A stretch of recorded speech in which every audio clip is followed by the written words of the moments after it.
All right. Hello and welcome everyone to today's video where we're going to be talking about discipline and the importance of discipline on our self-love path and where discipline fits into the self-love path and how we can start to look at discipline in maybe a new way, in a way that's not self-improvement, in a way that's not self-help, in a way that's not trying to fix ourselves, but seeing the actual pragmatic benefits of discipline. And like I say, hopefully helping us shift our entire relationship with what discipline is, why we would do it, where we do it, how we do it, and all of this. Because ultimately, in order to get anything we want in life, in order to get anywhere we want to get in life, in order to transform, in order to learn how to love ourselves, we are going to need to employ discipline to make it happen. Nothing in life just kind of happens on its own. And generally speaking, if we have a specific idea of what kind of changes we want to make in our life and what kind of results we want to get in our life, we don't want to assume that that's just going to naturally occur because we want it to occur, right? Yes, life will change on its own and things will accumulate and we will experience many things in this life that are outside of our control and that happen not because we made a choice or didn't make a choice or whatever. All of that stuff is true. But when we have a clear destination in mind, when we have something we actually want to accomplish that's specific versus just letting life happen and seeing what our patterns kind of turn into or seeing what life turns into, we are going to need discipline in order to get ourselves to do the things that are required to get us to that specific place or that specific goal or that specific thing we want. And I also understand that on the self-love path, it can really sound like what I am saying or what other self-love teachers are saying is that we should just be following our good feelings all the time and just doing whatever feels best in the moment, doing whatever feels nice in the moment, and that is what self-love is and that is what self-care is. And to a degree, this is true because I believe that when we really start to get into understanding the benefits of discipline and understanding the kind of nuance that is taking place when we're talking about something that feels good long term, something that feels good in the body and in the nervous system because it's something that's going to be benefiting us long term versus just immediate pleasure kind of stimulation numbing, which is what most of us are used to when we think of things that feel good. When we start to understand the difference between these two things, you may end up saying, yeah, that's still what we're doing. We're still following what feels best at any given time. And just sometimes what that is our disciplines. Sometimes what that is something that might not be immediately, obviously pleasurable and may even be hard and difficult and uncomfortable in this moment. But there's a sense and a feeling of it being constructive for us and it being beneficial for us that makes it feel like it is a good thing. Okay? So we need to understand first and foremost that the self-love path is very nuanced, and we don't want to get into this idea of black and white thinking, and also not even necessarily just black and white thinking, but we don't want to get into this mindset that how we are perceiving things right here, right now, is how we will always perceive things, or is the absolute most true way of perceiving things, or is the most beneficial way of perceiving things. Because a lot of the time when I talk about discipline, if we've only had an experience of discipline being something that was just really hard and painful and didn't really get us where we wanted to go, or it was done in a way that we were white-knuckling our way forward for results and for a thing, for an outcome that wasn't really in alignment with taking care of ourselves and becoming kind of a better version of ourselves, in the sense that that better version of ourselves was going to feel better in life, we might have an association that discipline is hard and painful and shitty and it feels bad. And even if we get the results, we can't hold on to them because we're always going to run out of discipline at some point and fall back to our old ways.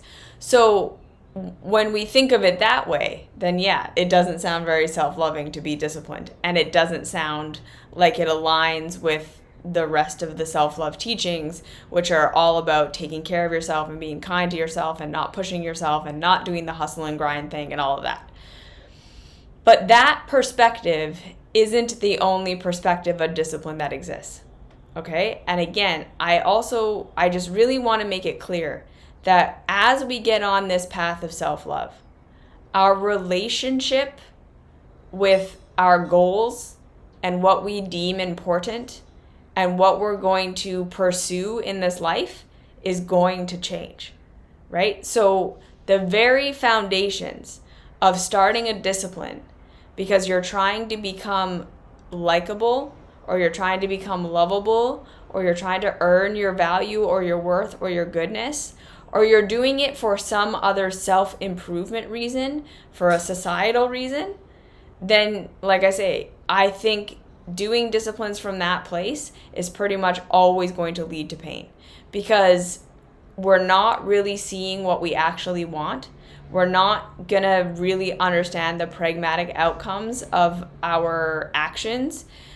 And again, this pursuit of becoming good enough and becoming lovable and living up to societal expectation, it's almost always going to require that we are abandoning ourselves and that we aren't being true to ourselves and that we're doing things that are genuinely compromising to us in order to follow that path of fitting in, which means that discipline that we're doing is never going to turn into something that gives us such positive results that it becomes our new normal and it becomes something that is actually pleasurable to do because it's giving us results that actually feel good right here, right now, in the moment as we're doing them.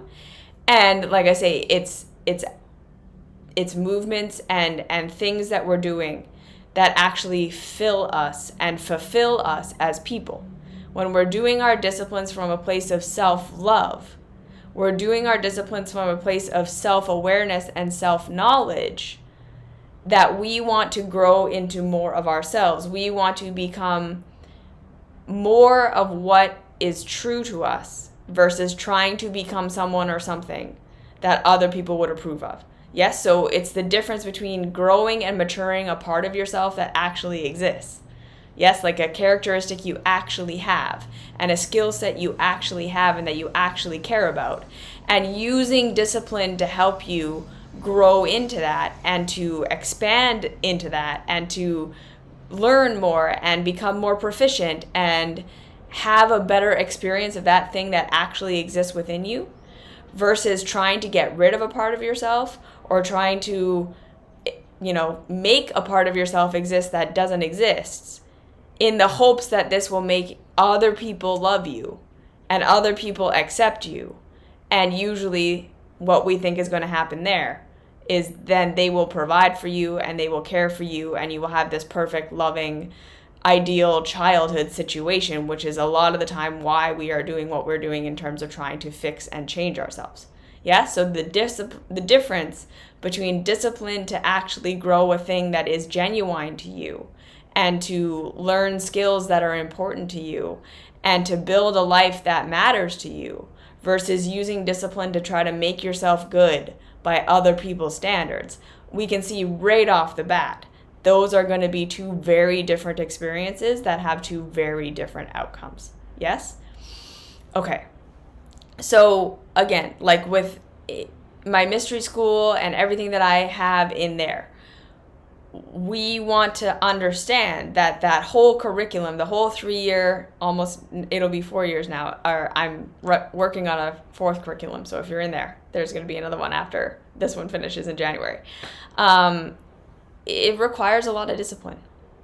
And the real truth of the matter is that even just learning how to live by these principles of self-love, where we have compassion for ourselves, where we have curiosity for ourselves, where we're making room for the idea that all parts of ourselves are good so that we can understand why they do what they do, why we're in the patterns that we're in. We can see the innocence, and then we don't stay there, right? Like, we don't stay in anything that's harmful or anything that's painful simply because we understand that there was positive, good intention behind the creation of it, or innocent intention. Like, we developed our patterns in our childhoods when we had the understandings that we had and the awareness that we had, and then those became our patterns, and then now we're just repeating them over and over and over again. Like, right, we can get to a place where we fully understand all of that, and we have nothing but compassion for ourselves, that we know we're not wrong and bad and evil. We know we're not just, sabotaging ourselves for no reason, that we're doing what our nervous systems were programmed to do. And we then use the self-love path to help us find the disciplines to help us actually evolve and grow these parts of ourselves that are currently acting in immaturity, so that we can get better outcomes in life.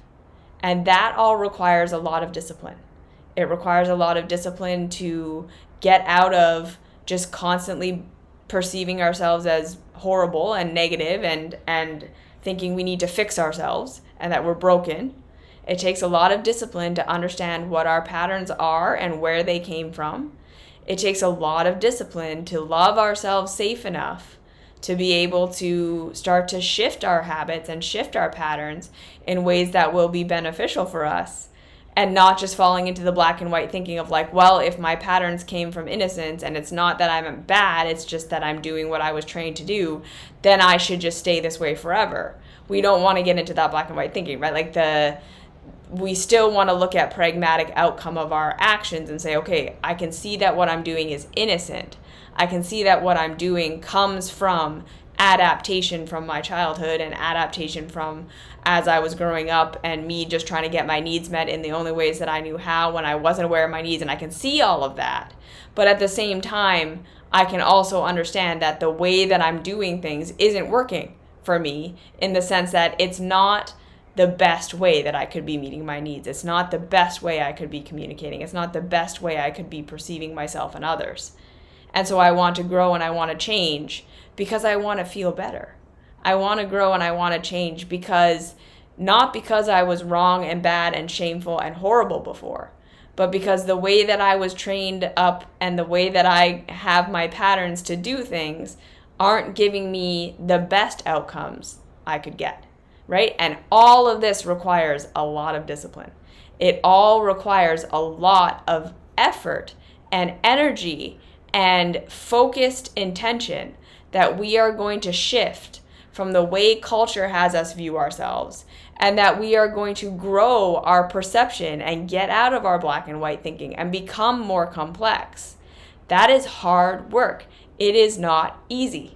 Yes? And so, like I say, even just the bare minimum, bare bones of trying to see ourselves with compassion and understanding, and trying to see ourselves with curiosity instead of automatically assuming we know why we're doing what we're doing and what we're doing and what we should do about it and how we need to fix it and all of these things. To actually move into, okay, I'm going to get curious. I'm going to get on my own side.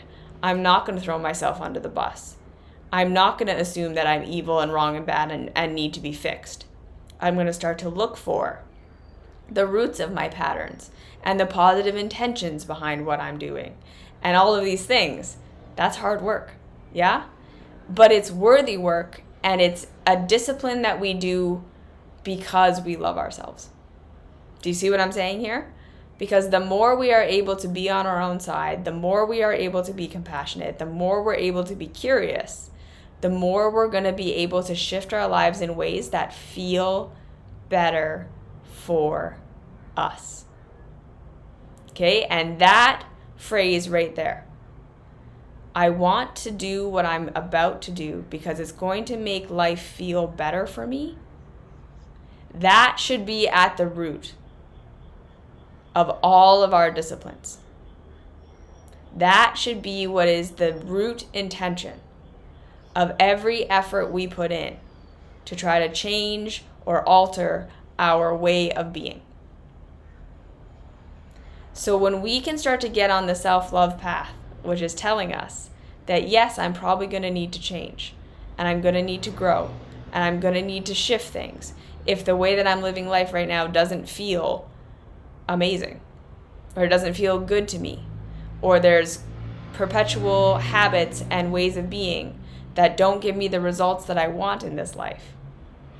We have to start from that place of understanding that anything that we pursue on the self-love path needs to be coming from this place of self-respect and self-love, in terms of I'm going to do this because I deserve better and I want to experience better. Okay.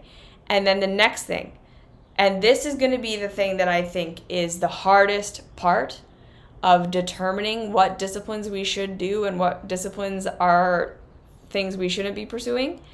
And that's learning how to differentiate between when we're doing something because we hope it's going to get us approval, and when we're doing something because the pragmatic results of what we're doing are actually the results that we want, that are going to make us feel better in life. Okay? Because remember, the first program all of us ever got in our childhoods was that caregivers were gods. To us, in our perspective, it appeared as though they had access to everything, that they were able to provide us with perfect safety and perfect pleasure, and to take all pain away. And it appeared to us that the only reason they wouldn't do that, so the only reason they wouldn't care for us, the only reason they wouldn't give us what we wanted or what we needed, the only reason they would allow us to suffer or be in pain was because they were choosing to do that. Okay? We did not have a concept of the idea that our caregivers were limited in their capacity, were people that were separate from us. We didn't have that understanding. As children, when we were learning about how the world works, okay, like this cannot be overstated, that in our childhoods, we were not just learning what to think. We were learning how to think. We were learning how to perceive the world. And these patterns were being built into our bodies and built into our subconscious before we had the logic that we have now, before we had the developed understanding that we have now. We were working from a childhood view and a childhood reasoning skills and childhood body. And these ideas got plastered into our being as being what reality is. And then we continued to build on them with our logic and our experience as we started to develop. But we got to understand that, again, these fundamental programs, that our caregivers are perfect. They have everything we want and everything we need. And that they're providing for us or they're not providing for us was fully and completely based on our behavior. That's how we perceived it. We perceived, again, that they were capable of doing anything and giving us anything and providing us with anything. And the reason they wouldn't is because we were doing something wrong, is because we were not behaving correctly, is because we were not being loved and understood by them, because they were the middleman between us and getting our needs met as children. We did not understand ourselves. We did not understand reality. We did not understand that we had needs or how to get them met or that any of these things. All we knew was pain and pleasure, and all we knew was caregivers either add to my pain or add to my pleasure. And also there was the existential fear in us that was created when we ever felt rejected or denied or abandoned by our caregivers. Because again, they were our source for everything. If they pulled away from us, if they rejected us, if they denied us, we had no other option. We had no other way of being safe. So as children, we were constantly searching for this perfect safety through perfect love. We believed and we perceived in our childhoods that perfect love would equal perfect safety. And therefore, it got programmed into our brains and into our bodies that being loved and being approved of was the middleman, was the way towards pleasure, survival, getting what we wanted, connection. Yes? And we learned that to be rejected, to be denied, to be abandoned was to be inherently unsafe, was to not get our needs met, was to not be safe. Yes? And then most of us grew up into our adulthoods, never shifting that perspective of life. Now we're all adults who are so afraid of rejection and who are so locked into trying to feel like we fit in all the time. Because in our bodies and in our nervous systems, fitting in equals other people outside of me understanding me, loving me, and giving me the things that I need. Most of us haven't shifted into, oh, I'm an adult now, and I need to learn what my needs are. I need to learn how reality functions and how to get my needs met within reality. So even making this shift between I just want to be loved and I just want to be approved of, to understanding why do we want that? What do we actually want and what do we actually need?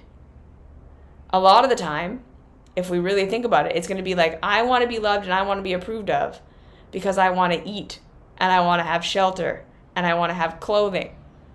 And we truly believe that if we get rejected, if we get abandoned, if we're misunderstood, we're going to lose our jobs, we're never going to be able to provide for ourselves, people are going to stop caring about us, and then we have all of these kind of adult stories that we've built on top of the childhood reasoning that tell us that if we're not accepted, we cannot survive. That if we're not loved and approved of, that we are under existential threat. And learning how to differentiate between it will feel shitty to be rejected, and it might be lonely, and it's not what we want, but I can be rejected and I can still have food. I can be rejected and I can still have shelter. I can be rejected and I can still have safety. That's one of the first things we work on in the mystery school in terms of reprogramming our nervous systems. Because so long as we're still under the spell that I have to be approved of by the people around me in order to be safe, we're never going to look past the surface of actually getting to know ourselves and what we want and what we need and why we want it and why we need it. We're going to be constantly in these loops of I got to fix my body and I got to change my personality and I got to do this and I got to do that, thinking that these are the things that if we change them, we will finally be perfectly loved. And then when we're perfectly loved and perfectly accepted, we will fit in and then we will be safe. That's really what's going on. Because again, in childhood, love and acceptance and approval equaled safety, equaled getting our needs met, equals someone outside of us understanding us.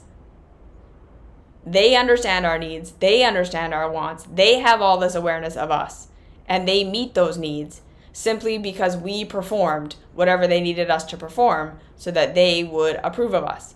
And we're all still living like that's true. But in real adult reality, this isn't true. We can be loved and accepted and approved of all we want, and most people aren't going to empath your needs and understand how to get you your needs met. And again, right, like the society that we live in is so backwards, where we are constantly being trained that we have to deny our true selves and we have to get rid of who we are and we have to suppress our emotions and fit in order to fit in. And then we're being told that that's going to be the solution to feeling good in life and having the things that we want and having the things that we need, which is completely contradictory to real reality. Because in real reality, in order to figure out the things that we actually want and that we actually need pragmatically, like clothing, like food, like shelter, like a vocation that is, meaningful to us, or connection with other people, or how we want to express ourselves as human beings, like what kind of creativity pulls to us, what our real personality is, and how we actually like to express ourselves. Like all of these things run counter to just doing whatever you have to do and being whoever you have to be to fit in. In our adulthoods, getting our needs met doesn't happen through being approved of. Getting our needs met happens through us as adults understanding what our needs are and figuring out how to meet them in real reality. So you can see that this is all backwards, because the more we're just trying to be approved of, the less we're going to understand what our needs actually are. The more we're going to deny ourselves, the more we're going to reject ourselves, the more we're not going to express who we really are, which leads us further into pain and further into not getting our needs met. So we can end up at a place where our whole social circle loves us. But does that provide us with what we need? Probably not. People aren't going to be making our meals for us. They're not going to be providing the things that actually lead us to fulfillment. We're just going to be loved and approved of, and that's great for maybe a person that we really aren't even. And we're just going to feel hollow and empty and also existential, because we never actually figured out what was under that. Yeah, like this shift into like, what do I actually need and what do I actually want to feel safe, to feel nourished, to feel okay, to feel supported. It's not approval. It's the things we think approval is going to lead to. Yeah? We think approval. We don't think it. We feel it in our bodies, because again, in childhood, it was true. Approval did equal getting fed. The need was food.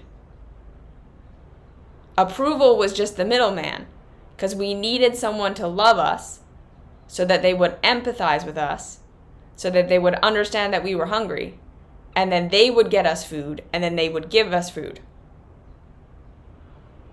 You see that thing? So we learned, I'm in pain, cry out. Caregiver loves me. Caregiver approves of me. Caregiver meets my actual need. So at the end of the day, even in our childhoods, love and approval wasn't the thing we wanted or needed. Love and approval was the middleman between us getting food and us having shelter and us being able to play and express ourselves. You see what I'm saying? The needs that we have as human beings are the needs that we have. Hunger, physical needs, mental needs, emotional needs, and yes, there are connection needs, so it makes it a little bit fuzzy. Like, we don't want to get into a place where we think, well, I should be okay with like the entire world always rejecting me, because we have social needs that aren't about getting our physical needs met, social needs that aren't about getting other needs met, but just the need to be social. That's definitely a need. But again, a lot of the time when we're pursuing fitting in and pursuing trying to change ourselves so that other people will love us, we're not understanding what we actually want and what we actually need. Food security, a home, to feel like we can express ourselves and be safe. That's what we really want, and that's what we really need. So as we start to pick apart why we do what we do in order to try to fit in, and why we're so hell-bent on becoming some ideal version of ourselves that we constantly try and use our discipline to become and then never actually become, we can start to say, okay, well, is that because becoming that ideal version of myself isn't actually taking me closer towards getting my needs met? Is it because becoming that ideal version of myself isn't actually taking me closer towards getting my needs met? It's taking me closer towards maybe being approved of by others. But in real adulthood, that doesn't give me a one-to-one. Now I'm going to get fed. Now I'm going to have shelter. Now I'm going to have the deep, meaningful connection that I want. It just means people will like me. But in adult reality, that doesn't necessarily mean anything. It definitely doesn't mean what it used to mean in our childhood. It doesn't mean that people are going to understand you and empath you and give you the things that you want and that you need.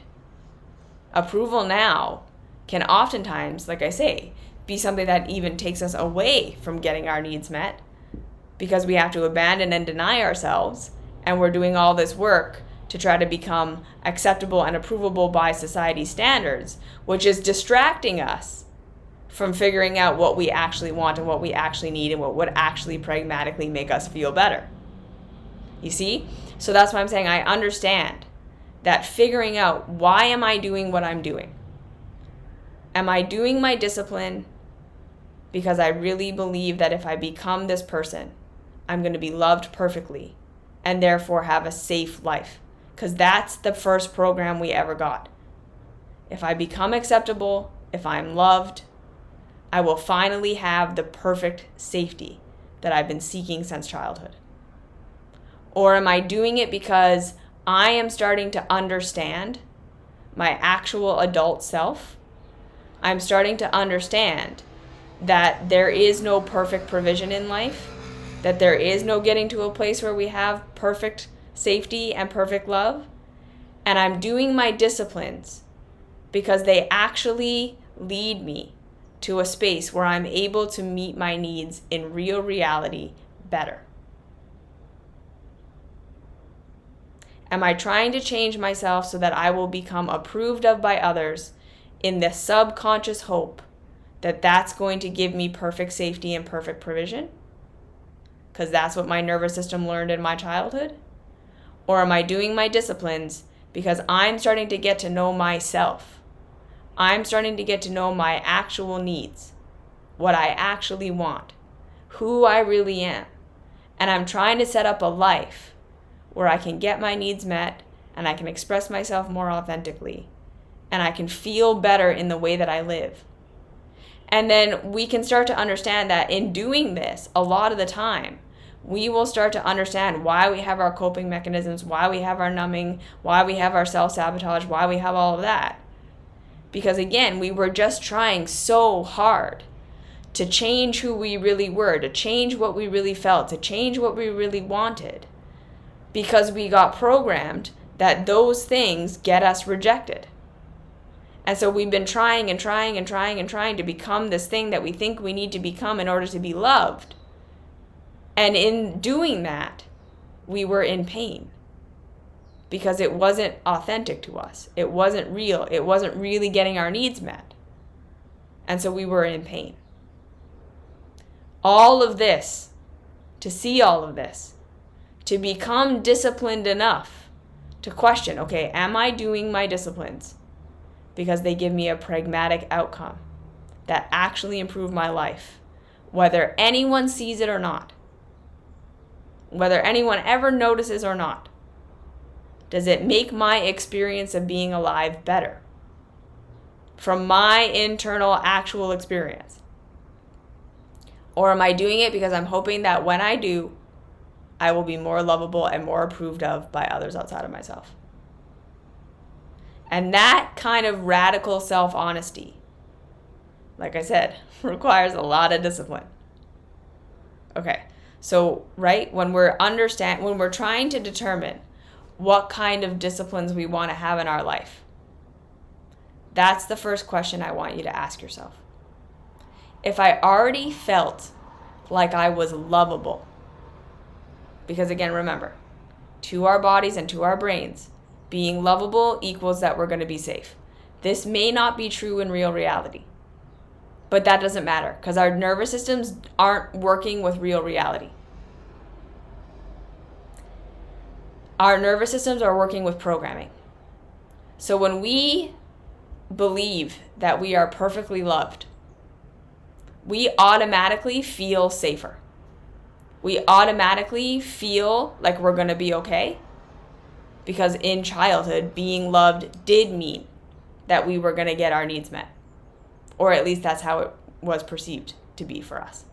So when we ask ourselves, okay, if I was fully loved and fully accepted, just as I am right here, right now, would I want to pursue this thing of change or growth or whatever it is that I'm wanting to pursue? Or does it all of a sudden feel like, why would I bother doing that if I'm already loved? That's a first good clarifying question. When I am looking at any of the disciplines I want to pursue, if I already felt like I was loved and good enough? Would I continue to pursue this thing or not? Because in real reality, when we say to ourselves, okay, I feel like I'm fully loved and I'm fully acceptable just how I am. Everyone loves me. Like, we imagine that everyone loves us and everyone approves of us and everyone is saying, you're great. Do we still have pain as a result of our actions? Right? So, like, everyone in the world could love and approve of you and tell you that exactly who and what you are right here, right now is perfectly perfect and nothing needs to change and you're amazing and we all love you. And if you're smoking 2 packs of cigarettes a day, chances are there's still going to be damage to your body. Chances are the love of everyone around you does not negate the negative effects of smoking. So when we're trying to quit smoking because we think it makes us bad and wrong and shameful, we need to understand that we're missing the point. Because at the end of the day, people can judge you for smoking and they can say that you're bad and wrong and horrible. And it really has no impact on the actual outcomes that you're getting from smoking. People can completely approve of you and tell you it's amazing and fine and it's great, and you're still probably going to get sick, just statistically, from smoking. So when we're trying to change from this place of this thing makes me wrong and bad and it's horrible and I shouldn't do this because it's bad, we need to understand that what we're actually doing, all we're actually doing when we do that, is triggering ourselves into a state of feeling unsafe. Because again, remember, our nervous system perceives that rejection equals I'm not going to get my needs met, I'm not going to be safe, I'm not going to be okay. And when we are triggered into a state of fear, our bodies and our brains shift into self-preservation mode. Growth and expansion is very, very, very difficult when we are in a state of fear, which puts us into a state of self-preservation. When we're in a state of fear, we go into a state of preservation, which means doing what we've always done.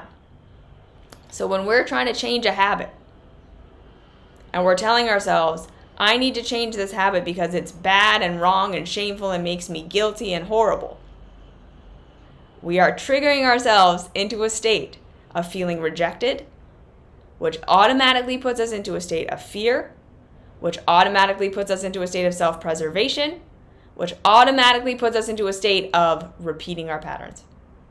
Seeing the world how we've always seen it, doing what we've always done. So we're like, oh, I'm just like this horrible person for smoking. It's awful. It's a dirty habit. I'm lazy. It's whatever. And then we get caught in that loop and we try to white knuckle our way into change. We try to quit and we find ourselves constantly coming back to it. It's because we used our awareness against ourselves and we missed the point. Yeah, we missed the point. The point of quitting smoking is not to become good enough. Because again, at the end of the day, you can become loved and accepted and approved of by everybody. And it doesn't change the pragmatic outcomes of what we're doing. This is that shift from childhood psychology into adult psychology. We're shifting from what makes people like me, what makes me a good girl or a good boy. Because again, in childhood, being a good girl or a good boy was perceived to be the way we got our needs met. We thought, if mom and dad love me enough, my pain is all going to go away. I can keep doing what I'm doing. I can keep having what I'm at. We were not making the connection that mom and dad could love us so fully and completely. And if we have a stomach bug, we're still going to feel sick. Because their love doesn't take the stomach bug away. And we need to start to understand this in our adulthoods. that our habits and our ways of being are not about shame and blame and do I fit in and does this make me good or does this make me bad. We want to start to look at pragmatic outcome. So that's your second question. If I were fully loved and fully accepted and everything was amazing, would the outcomes that I'm getting from my current ways of being be something that are good enough for me or not? That's how we can determine if we really want to change something in our lives and if we don't.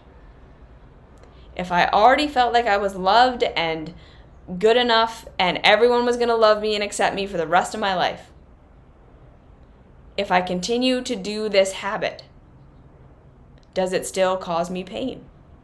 Even if I'm loved, even if I'm approved of.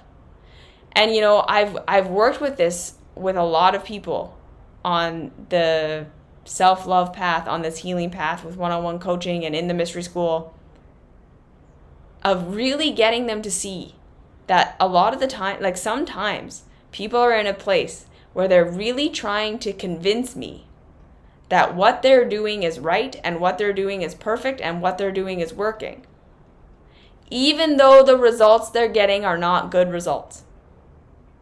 Because there's this subconscious understanding that if I just love them enough, and if I just approve of them enough, and if I give them permission to do this thing for the rest of their lives and that they will still be loved and good enough, that all of a sudden all the negative consequences of what they're doing will just disappear and it will start to function the way they want it to function.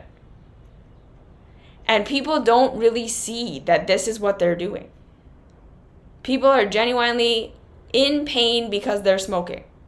And then they're constantly turning around and being like, okay, who did I disappoint? And who do I need to get approval from so that this pain of smoking will go away? We're not connecting that it's the cigarette smoke that's making us feel like shit.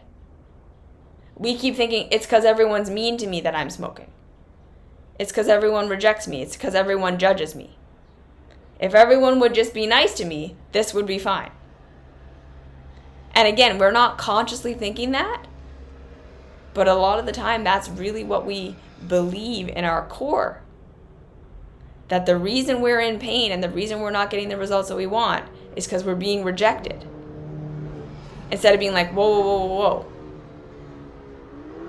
Are the results that I'm getting in my life really because people love and approve of me or don't love and approve of me? Or is it because of my actual behavior? So when we're thinking of taking on discipline, doing a meditation practice or learning to regulate our nervous systems on a daily basis, or anything that requires that we put in effort and change our habits in order to get a different outcome, we want to ask ourselves again, what is the actual outcome that I want? What is hurting about what I'm doing right now? And it's not that people are rejecting me. Because if that's the only thing that hurts about what you're doing, then what you're doing is probably fine. Like, unless you're a sociopath. If you were to imagine getting all the love and all the approval that you want and that you need, and then all of a sudden you realize, okay, maybe I don't need to change my body in any way. Right? Like, if I were going to be totally loved and approved of for exactly who and what I am right here, right now, I don't want to change the way that I'm eating. I don't want to change the way that I'm working out. I don't want to change the way that I'm working. I don't want to change the way that I communicate. Because it's fine.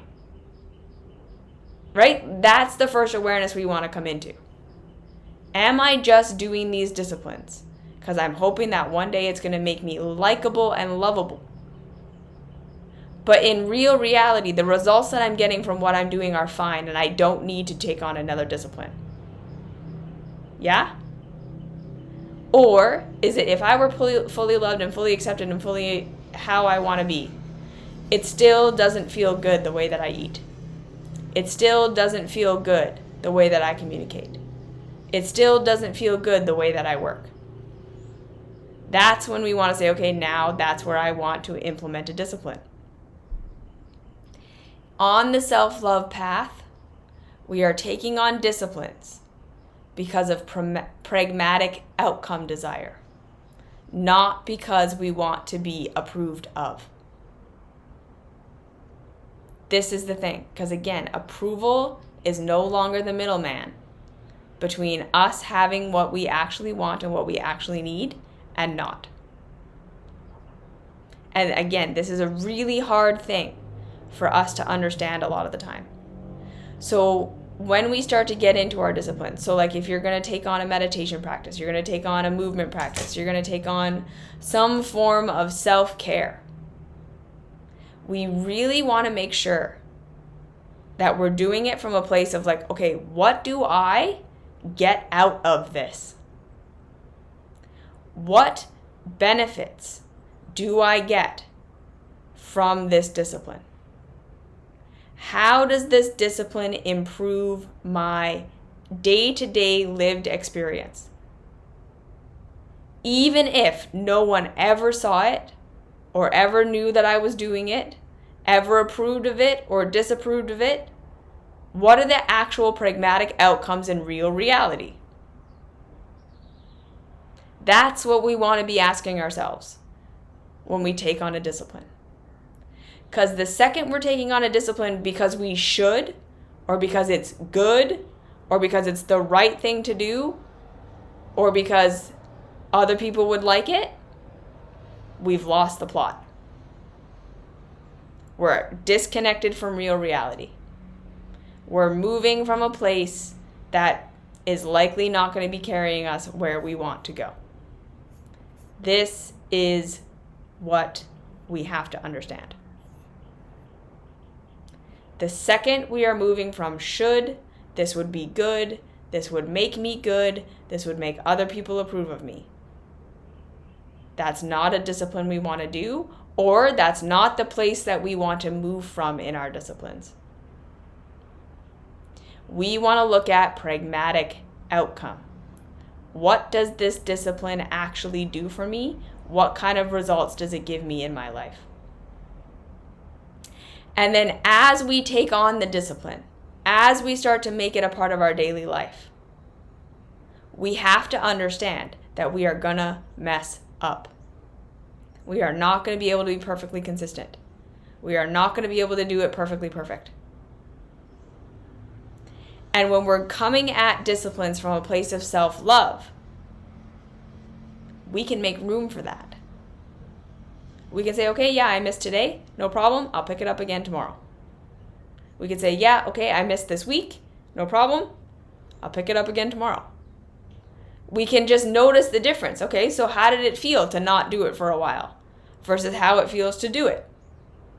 We can have compassion for ourselves, that we understand that change is hard and that getting ourselves to do new habits and to do new things takes a while. It takes a while for the new discipline to become our new normal. We can start to ask ourselves more questions like, am I going to be able to sustain this?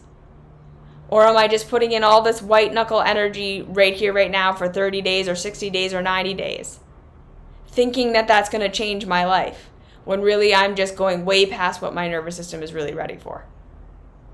When we do our disciplines from the self-love path, we're going to be so much more realistic about them.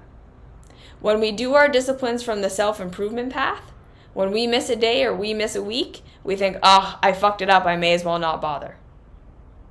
I failed. I did it bad, I did it wrong. And then again, we're completely disconnected from real reality. It's like if you miss a meal by accident, and then you say, well, I forgot to eat lunch today, so I guess I may as well just never eat again. Right? Like, that doesn't make sense. Like, of course not. You just eat again when you can eat. Because why? Right? We're not eating to be good enough and to be approved of by whoever invented the discipline we're trying to do, or God, or me, or the self-love path. We're eating because the body needs nourishment. So we can miss a day, or we can miss 2 days, and that doesn't stop the fact that when we start eating again, we get the benefits of the nutrition that we're eating. It's the same thing with all of our disciplines. We need to start to look at it as, I'm not doing it to be good. I'm not doing it to live up to some sort of standard. I'm not trying to make it that I'm doing this perfectly. I'm doing it because I want the results. And I understand that just the more often I do my discipline, the more often I get the results. That's it. So if I miss a day or I miss a week, the only person that loses out is me. I just lost out on those results. That's all. And that can be okay. And that can be a learning. But you see, like, it stops being about, well, I failed, so I may as well quit. Because that's not the point. The point isn't to do it perfectly so that people will approve of you. Or so that you can say, I did this the right way, as though there's some sort of cosmic reward for doing something perfect. Because there isn't. We start to work with real reality. Just what are the results of my discipline? Are they worth the effort? When I miss a day, I don't get the benefits. That's it. That's all that happens. People can be upset with me. People can love me. It doesn't matter. Right? If we're quitting smoking and we have a cigarette one day, the whole world can approve of you. And that's still going to be something that damages your health. You can be someone who quits smoking and everyone around you is a smoker, and they can shame you and they can blame you and they can tell you you're uppity and like, why are you thinking you're so much better than us and all this stuff. Right? All that negative feedback, and you're still getting the good results of no longer smoking. So we have to start to separate love and approval from actual outcome. And then this makes us more capable of being disciplined. Because the more we're focused on actual pragmatic outcome and results, the more we're focused on that, the more we're feeling the benefits of our discipline, the easier it's going to be for us to stick to that discipline. The more we're doing the discipline because we're hoping it's going to make us loved, the more disconnected we are from reality, the more disconnected we are from the results of what we're getting. And we're just kind of like floating in this, I hope that I will become this person that everyone loves one day, and then my perfect safety will exist because everyone loves me. And then we're not becoming more self-aware. We're not understanding more of what we need and how to get it. We're just doing a thing in the hopes that it's going to lead to a perfect heaven that it never actually can. Because again, no matter how perfectly you do a discipline, and no matter how much love and approval you get from doing that, it's never going to equal a perfect, safe life. Because you're an adult now, and no adult can provide that for you. You can be the most perfect meditator who meditates every day, and you just do it perfect, and you eat a perfectly clean diet, whatever that is, and you are conscious in your communication, and you're just doing all the things. And everyone around you is like, wow, you're so disciplined, that's amazing. But if all of those practices aren't leading you to understand what you need and what you want better, and they aren't leading you to understanding how to get those wants and those needs met better, everyone can approve of you and you can have this really strict lifestyle and still feel like shit. Because that really strict lifestyle isn't meeting your needs. You're just doing discipline really good. You're being approved of. Great. But that doesn't equal self-expression. That doesn't equal food. That doesn't equal processing the pain of your childhood. That just means you did your disciplines really good. And vice versa. You could have very few disciplines that literally no one knows about. And no one cares. And sometimes you do it perfect, and sometimes you fall off and you just get back on and whatever. But the disciplines that you're doing are actually in alignment with who you are and what you need. And then you can be getting massive benefit. And no one knows and no one cares and it doesn't matter. Because that's the point. The point of discipline is to get you a pragmatic outcome. What do you actually want? What do you actually need? And what disciplines do you need to put into your life in order to get them? That's what we want to be doing. That is discipline from a place of self-love. I'm doing this because it's a hard thing, it's a challenging thing, it's an annoying thing, it's a thing I'm not good at right away, it's out of my comfort zone, whatever. But it provides me with an outcome that is more supportive of me than if I don't put in that effort. Right? It's hard to move your body every day. It's annoying some days to exercise. But we do it, right? When we're not doing it from a like, I'm going to do it so that I look good and that I have this shape and that I, can fit into these clothes. But when we're doing it from just a pragmatic place of, I want to be able to be mobile and strong as I age so that I can feel good in my physical body. Number one, that's probably going to change the way that you work out, right? When we're working from a place of, I just want to feel good and support my physical body, and I know that physical movement is a part of that, versus what physical movement do I need to do to shape my body into this very specific shape so that I will be loved and approved of by others? There's a huge difference between those two disciplines. What do I need to do so that I'll be approved of by others?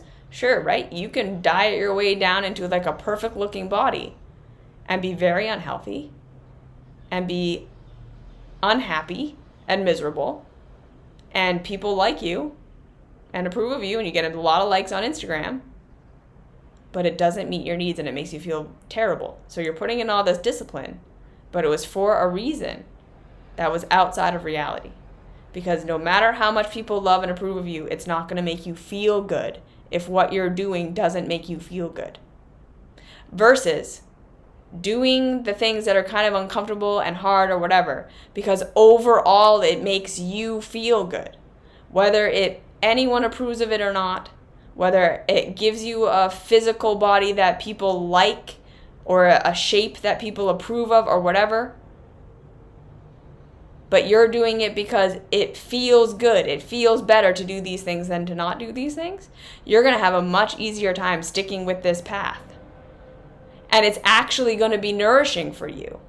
And it's going to be something that you can do long term. And it's going to be something you can shift and change and adjust as you go long term, because it's forcing you to be more connected to yourself. And that is the kind of healthy discipline we want. I want to feel good in my body. So what are the things that feel good in my body? In my body. That feel good to the degree that I'm capable of feeling good. And however it makes me look, it doesn't matter. That's not the point. The point is I want health. So what are the things that actually give me that? That's a grounded discipline. Yeah? I'm doing my meditation practice because it actually makes me feel more connected in a spiritual way, versus I'm doing it because I should and I'm doing a good thing and this is what spiritual people do and I can go write about it on Instagram. The internal practice that you're doing for your own self is going to be so much more fulfilling than, look, everyone, I meditate. Aren't I good? It's like, yeah, sure, good, fine. You meditated. And? Did it benefit your life or not? Yeah? So this is what being disciplined is actually about. It's about pragmatic outcome and not about getting approval. And then it's about understanding that we're doing it for a pragmatic outcome. And so then we assess, is this really supportive of me right now? Is this helping me understand myself better? Is this helping me get my needs met better? If I miss a day or I miss a week, can I understand that it's like, okay, so how did that feel versus doing it? Can we start to get into what did these disciplines actually feel like? And what are the actual outcomes versus am I doing it good? Because like I said, it's the same thing. It's like, I missed a meal today, so I didn't do it good, so I should just give up. Well, no, you shouldn't, because you need to eat. You get benefit from eating every time you eat. If you skip a meal, it doesn't then mean that all of the rest of the meals that you eat for the rest of your life, there's no more benefit because you didn't do it perfect. Yeah? We start to look at pragmatic outcome. We connect with real reality. What do I actually want? What do I actually need? Are these disciplines giving me that? Or is it just about being approved of and hoping that that's going to give me a perfect safety? My childhood view versus adult view. Discipline is a good thing when it's grounded in self-support. If you were already loved and accepted, what would you do based on actual outcomes? Because if you had all the love and support in the world, like I said, it doesn't take away that smoking isn't going to make you feel good. And there's no shame in that. There's no shame in smoking. If anyone out there is listening and they're smoking, you don't have to quit. You don't have to do anything. You have a good reason for smoking. There's usually emotional things behind that. I'm not wanting to shame anyone who's smoking. We can just say that, yes, there's probably pragmatically, in real reality, a negative outcome to that smoking. But it's up to you to want to change that if you want to change it, and to change it for yourself, and to have compassion for why you're doing it and all of this. Right? So again, anything that we want to say, okay, this is a thing that's giving me bad results and I do want to change it. We still want to work with the discipline of self-love, of compassion and curiosity. Why am I doing this? What are the positive outcomes? Where did I learn that this is the best way to get safe? What are my actual needs? What are my actual desires? You see, the self-love path is a lot of discipline because it's totally different than just, this is a bad thing, so I should just quit. Or this is bad and I got to just stop it. We can't become not something. We have to understand ourselves. Okay? So that's why. Join the mystery school, get a therapist, listen to other teachers. There's lots of ways of supporting yourself to understand why you do what you do, to see the innocence behind it, and then to support yourself in finding new habits that feel better. But that's the discipline. Support yourself in finding new habits that feel better, not make yourself a better person. Pragmatic outcome, real reality. Real reality. Do it because of real reality. Don't do it because of consensus reality that says, this is good. Why is it good? Is it good? What are the outcomes? What do you actually want and what do you actually need? Okay. So that's it. That's my spiel on discipline. I hope it was helpful. Come join the mystery school. Follow along. Just watch all my free content. I got a lot. And I will see you later. Goodbye.